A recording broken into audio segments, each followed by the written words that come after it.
Hola, buenas tardes. ¿Me escuchan?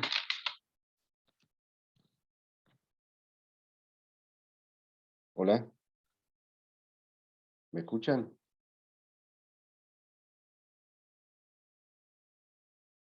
Alfonso y Pamela, ¿me pueden escuchar?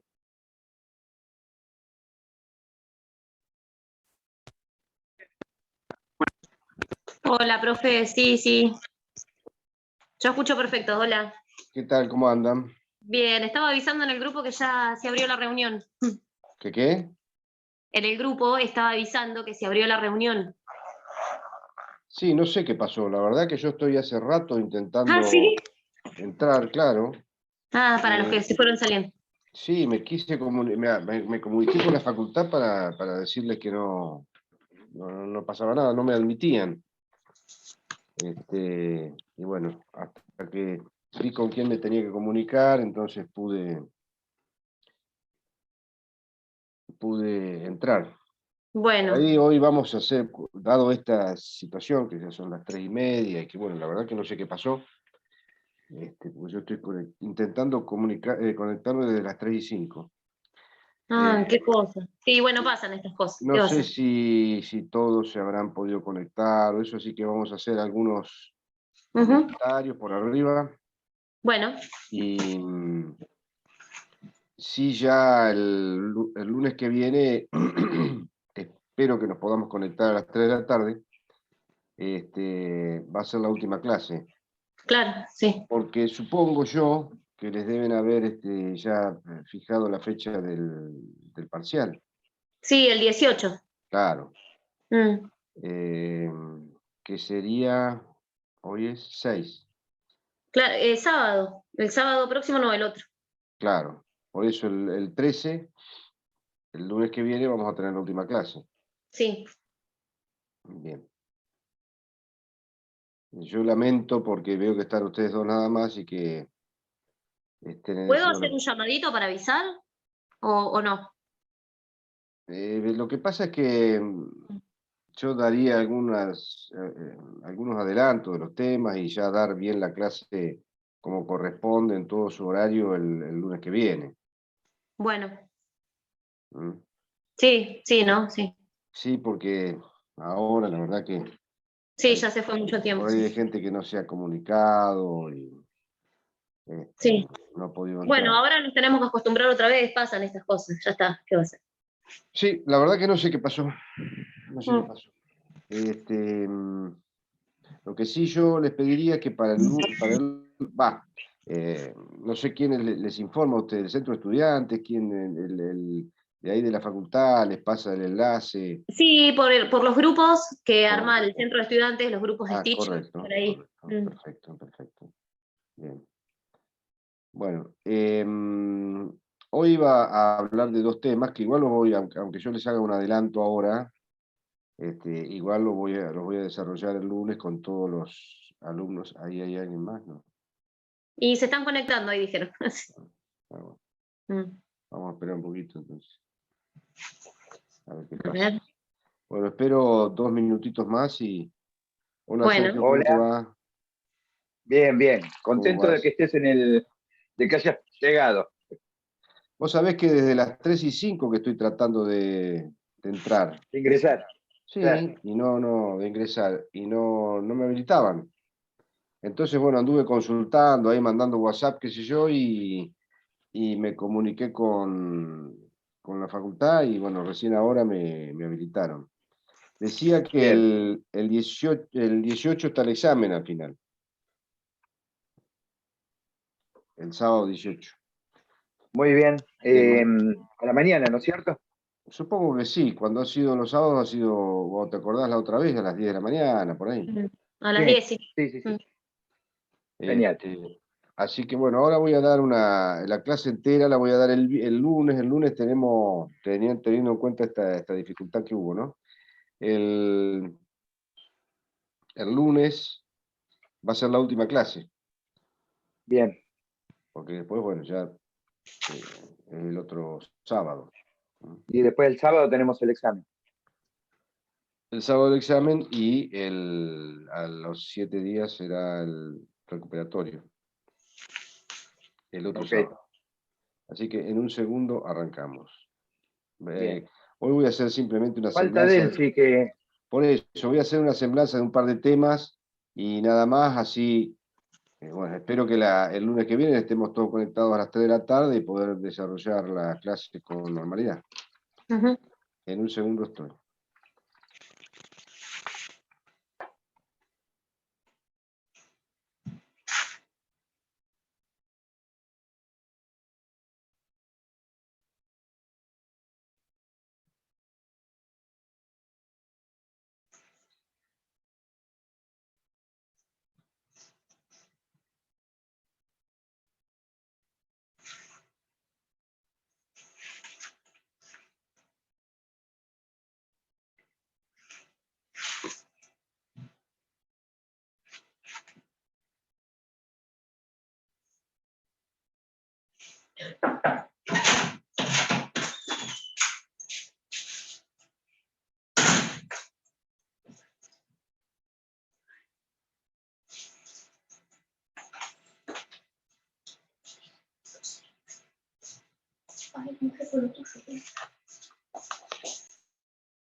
Los temas que me quedan por dar a mí, bueno, tenemos que seguir hablando del derecho a la educación, el tratamiento en la Constitución Nacional, en los instrumentos internacionales de derechos humanos, jurisprudencia de la Corte Suprema de Justicia de la Nación. Y tenemos que ver también el otro punto, derechos vinculados a la protección de la familia, el tratamiento de la Constitución, los instrumentos internacionales, los derechos culturales y el, eh, el derecho de casarse, constituir una familia, regulación constitucional. Esos son los temas que me van a quedar para ya como último de cara al examen. Nosotros habíamos, esto un poco sintéticamente, más allá de que el lunes lo desarrolle con más generosidad, digamos. Nosotros habíamos visto el derecho a la educación, que en el artículo 14 de la Constitución Nacional está tratado en la Constitución Histórica de una manera muy sucinta, ¿no? Simplemente dice, el artículo 14 habla del derecho de enseñar y aprender. Y el artículo 5 de la Constitución, que establecía la obligación de las provincias de la instrucción primaria. Como comentamos en la clase anterior, en el año 1994, la reforma constitucional del 94, hubo un desarrollo mucho más pormenorizado del derecho a la educación. Y ahí se establecen algunas pautas, entre ellas, muy importante, la obligación del Estado, ¿no? En cuanto a asegurar el acceso a la educación. Entonces acá lo que vale preguntarse es si el derecho a la educación es un derecho de primera generación. Recuerden ustedes que los derechos de primera generación estaban vinculados más que nada a las libertades individuales, aquellos casos en los cuales el Estado, la función esencial del Estado era abstenerse para que las personas puedan acceder al disfrute de los derechos, con lo cual daría la sensación de que sería bastante poco lo que el Estado debería hacer si estuviéramos en presencia de la educación como un derecho únicamente de primera generación. Por lo cual es muy importante manifestar y tener claro que el derecho a la educación es también y fundamentalmente un derecho de segunda generación, mínimamente de segunda generación, donde el Estado, recordemos lo que habíamos hablado en el cuatrimestre anterior, o en el bimestre anterior, en relación a los derechos de segunda generación y el papel que jugaba el Estado. El papel del Estado es preponderante, es de un papel activo, una actividad que lleva adelante determinadas obligaciones. ¿Para qué? Para asegurar determinados derechos. El Estado, en los derechos de segunda generación, como es, por ejemplo, el derecho a la educación, de ninguna manera podemos estar ante un Estado ausente. Recordemos, por ejemplo, que la Constitución habla de la función indelegable del Estado en materia educativa, y en estos derechos el Estado, por ejemplo, para asegurar el derecho a la educación, a la salud, a la vivienda, al salario digno, jubilaciones dignas, etcétera, etcétera, debe tener una actitud absolutamente proactiva. Entonces, es un derecho que aparece en el texto histórico de la Constitución del año 1853, en la parte dogmática, pero fundamentalmente, y por lo tanto en los derechos de primera generación, que son los que se incorporan en el texto histórico de la Constitución de 1853-1860, pero fundamentalmente tenemos que definirlo como un derecho de segunda generación con un Estado activo a los efectos de garantizar el acceso a la educación, fundamentalmente al conjunto de la población, pero en particular al extracto más vulnerable de la sociedad, ¿verdad? Y esto se efectiviza a través de la instrucción pública gratuita, en la instrucción primaria, en la instrucción secundaria, en la universitaria, donde el Estado debe obligatoriamente cumplir una función esencial, más allá de que coexista en la Argentina la educación pública con la educación privada. Entonces, derecho de segunda generación también, y fundamentalmente, diría yo. Ahora bien, el derecho a la educación es un derecho que va mucho más allá de la instrucción, ¿no? El artículo 26, tomen nota, por favor, del artículo 26 de la Declaración Universal de los Derechos Humanos. Le otorga, la Declaración Universal, no así a otros derechos, le otorga una finalidad al derecho a la educación. Dice el artículo 26, segunda parte de la Declaración Universal de los Derechos Humanos, del año 1948. La educación tendrá por objeto el pleno desarrollo de la personalidad humana.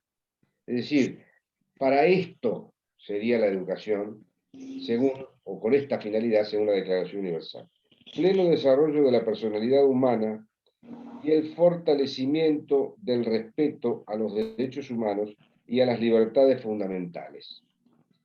Favorecerá la comprensión, la tolerancia y la amistad entre todas las naciones y todos los grupos étnicos o religiosos, y promoverá el desarrollo de las actividades de las Naciones Unidas para el mantenimiento de la paz. Los padres tendrán derecho preferente a escoger el tipo de educación que habrá de darse a sus hijos, es decir, fija determinados objetivos que debe tener la educación en la Declaración Universal. Pero además, tengamos en cuenta que la educación, además de cumplir un rol en sí mismo, sirve a los efectos de tomar conciencia y de defender otros derechos, ¿no? Por ejemplo, en cuanto al derecho de elegir, mientras más elementos de aprendizaje, de conocimiento tenga una persona, más elementos tendrá a los efectos de poder tomar la decisión que tome en el momento de poder elegir los representantes, en el momento de votar, en el momento de defender los derechos, de su derecho al trabajo, su derecho a la libertad, sus distintos derechos a un medio ambiente sano, distintos derechos que, en tanto y en cuanto tenga el mejor acceso a la educación posible, lo podrá defender de una manera más efectiva. Entonces, la educación además cumple un rol en ser un instrumento de defensa de otros derechos, ¿no? En la medida en que se tenga más y mejor acceso a la educación. La educación está mencionada en buena parte de los instrumentos internacionales de derechos humanos. No vamos a ver artículo por artículo, pero al menos mencionar dónde encontrar, si ustedes lo quieren consultar, menciones a la educación. Por ejemplo, en el Pacto Internacional de Derechos Civiles y Políticos, artículos 18 y 20. En el Pacto Internacional de Derechos Económicos, Sociales y Culturales, en los artículos 13 y 14, que son instrumentos internacionales de carácter general, ¿no? En el marco de la ONU. Y después también los instrumentos regionales. Ustedes saben que hay instrumentos internacionales como estos pactos y después regionales en el marco europeo, africano, americano. En el nuestro, el más importante es el Pacto de San José de Costa Rica, o Convención Americana. Ahí vamos a encontrar en el artículo 26. En el protocolo adicional a la Convención Americana sobre Derechos Humanos, en el artículo 13. Y también en instrumentos temáticos, que ya hacen referencia a temas en particular, ¿no? No generales como esto que hemos visto hasta ahora. Por ejemplo, en la Convención sobre los Derechos del Niño, artículos 29 y 30, en la Convención relativa a la lucha contra la discriminación en la esfera de la enseñanza, en la UNESCO, artículos 2, 3, 4 y 5, en la Convención sobre la eliminación de todas las formas de discriminación contra la mujer, artículo 10, en la Convención Internacional sobre la Protección de los Derechos de todos los trabajadores migrantes y sus familias, artículo 12, bueno, etc. Así, es decir que este derecho a la educación, perdón,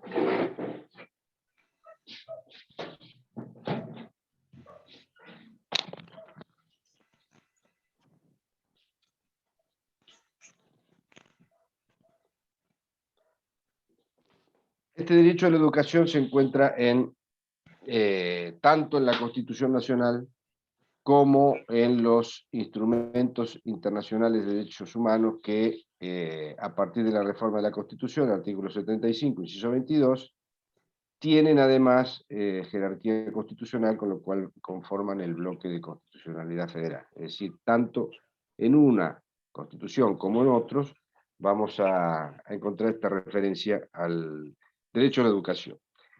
La observación general número 13 del Comité de Derechos Económicos, Sociales y Culturales de la ONU fija algunas pautas básicas, algunas pautas que son un umbral sobre el cual deben, a partir de allí, debe estructurarse el derecho a la educación en los distintos países que conforman la comunidad internacional.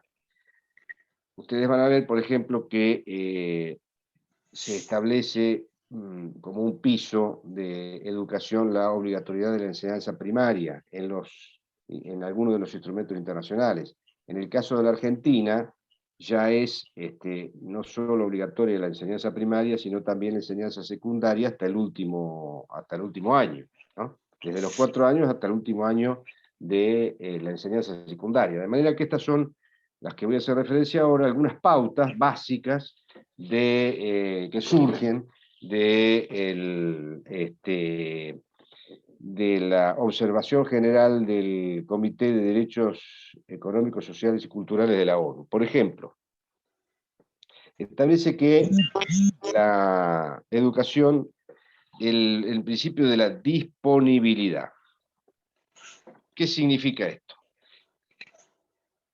La disponibilidad de la enseñanza implica que debe haber instituciones que lleven adelante, obviamente, la enseñanza, escuelas, colegios, programas, edificios, obviamente, instalaciones sanitarias, agua, calefacción, salarios, materiales a los efectos de que los alumnos y alumnas puedan estudiar, bibliotecas, servicios de informática, es decir, tiene que haber, tiene que estar garantizada la disponibilidad a los efectos que los educandos puedan acceder a la educación. La accesibilidad significa que debe ser el acceso a la educación sin ningún tipo de discriminación, o sea, no discriminación. Accesibilidad material, la localización geográfica de los establecimientos educativos tiene que estar en una distancia razonable a los efectos de que los educandos puedan trasladarse y poder tener acceso, digamos, a distancias relativamente cortas. Accesibilidad económica. Acá en este caso recordemos los principios de la Constitución Nacional que hablan de la gratuidad y de la equidad, no solo de la gratuidad, sino de la equidad como un complemento muy importante en muchos casos de la gratuidad, cuando el Estado, además de garantizar una educación gratuita no arancelada, debe llevar adelante otras medidas proactivas o positivas a los efectos de que determinados alumnos o alumnas que tengan dificultades puedan, a través de becas o de otro tipo de acompañamiento del Estado, poder tener acceso a la educación.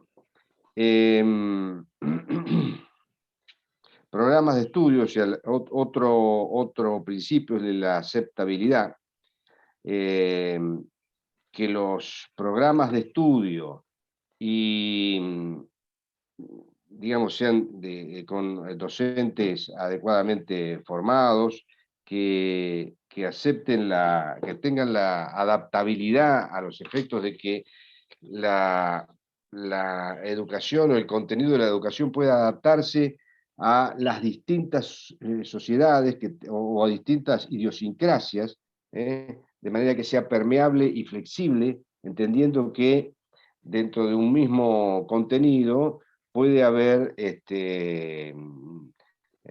distintos perfiles. Recuerden, por ejemplo, que en el inciso 19 del artículo 75, cuando la Constitución habla de la educación, hace referencia a la idea de la unidad nacional, pero respetando también las particularidades y las idiosincrasias de las distintas regiones del país, teniendo en cuenta que es un país muy, muy extenso, este país federal y tan extendido en el cual nosotros vivimos. Es decir, que la adaptabilidad es otra de los principios que surgen de la declaración del Comité de Derechos Económicos, Sociales y Culturales de la ONU. Para sintetizar entonces, disponibilidad, accesibilidad, aceptabilidad, adaptabilidad. También hay otro elemento muy importante que conforma este derecho de enseñar y aprender, que es la libertad académica. ¿Qué es la libertad académica? La libertad académica es que la persona que da clase, los docentes, hombres y mujeres, lo pueden hacer sin ningún tipo de coacción, con absoluta libertad, poder transmitir su saber, que surge de los conocimientos que adquieren, que han adquirido y que siguen adquiriendo, porque la educación, aún para los docentes, es algo también que obliga permanentemente a estar actualizado y que lo pueden hacer con total libertad, desde su propia óptica, desde su propio punto de vista, pero también deben los docentes, dentro de ese marco de la libertad de cátedra, ser lo suficientemente amplios a los efectos de poder escuchar opiniones diferentes, poder confrontar con opiniones diferentes, y además, si en algún tema hay distintas posiciones, distintas escuelas, distintas doctrinas, distintas orientaciones, tiene que tener ese docente la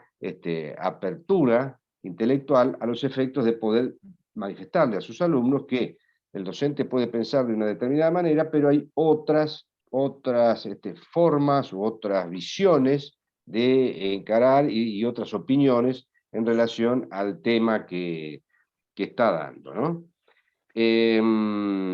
Esto también, la libertad de cátedra, significa que también el docente debe poder transmitir su pensamiento sin miedo, sin temor a represiones del Estado, y siendo lo suficientemente amplio, diciendo, bueno, mi pensamiento es este, pero también sobre esta cuestión hay otros pensamientos que consisten en tal y tal idea u orientación. Vamos a hablar en la clase que viene de, además de algún parámetro que estas son ideas generales en el marco de la Organización de las Naciones Unidas, pero también surgen cuestiones muy concretas de la ley 26.206, que es la Ley de Educación Nacional de la República Argentina, donde se establece, como yo les decía, más allá del piso de los instrumentos internacionales de derechos humanos que hablan de la obligatoriedad de la instrucción primaria, se establece la obligatoriedad desde los 4 años hasta el último año de la educación secundaria y otras pautas que tienen que ver concretamente con la legislación argentina y una cuestión o un tema muy importante también, del cual surgen pautas muy claras en ese sentido, que tienen que ver con la educación inclusiva. ¿Qué es la educación inclusiva? ¿Qué comprende y qué debe hacer el Estado para garantizar la educación inclusiva? Esto lo vamos a desarrollar con más detalle en la clase que viene. Y otro tema que hoy por lo menos voy a dejar esbozado es el derecho al matrimonio, el derecho a casarse. El derecho a casarse en la Argentina ha tenido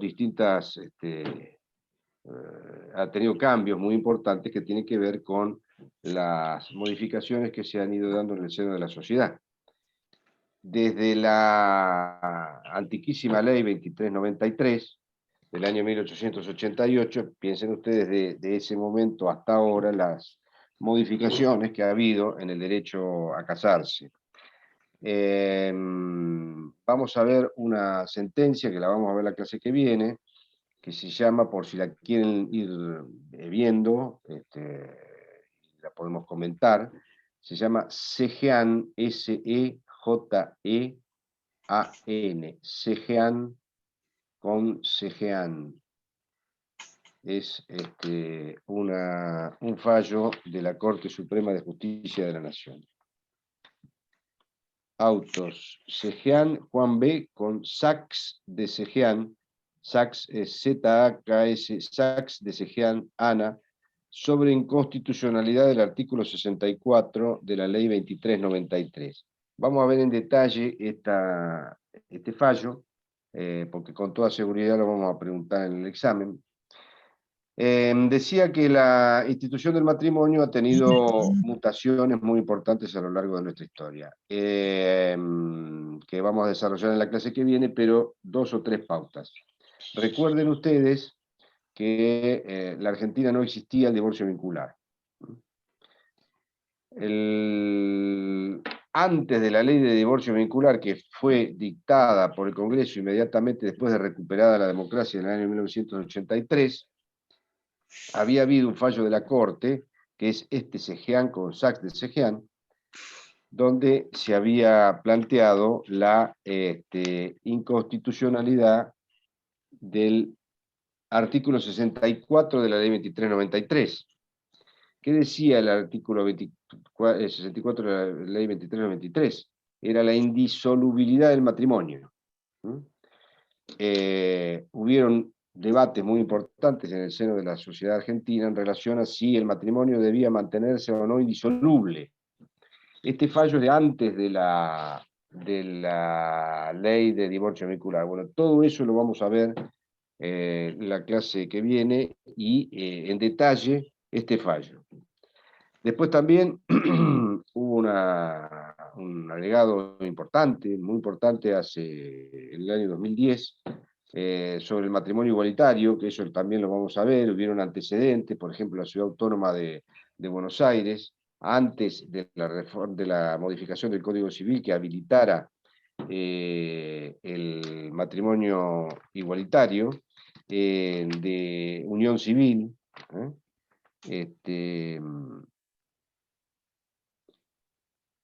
que eran antecedentes que después derivaron en la reforma del Código Civil, ¿no? Donde en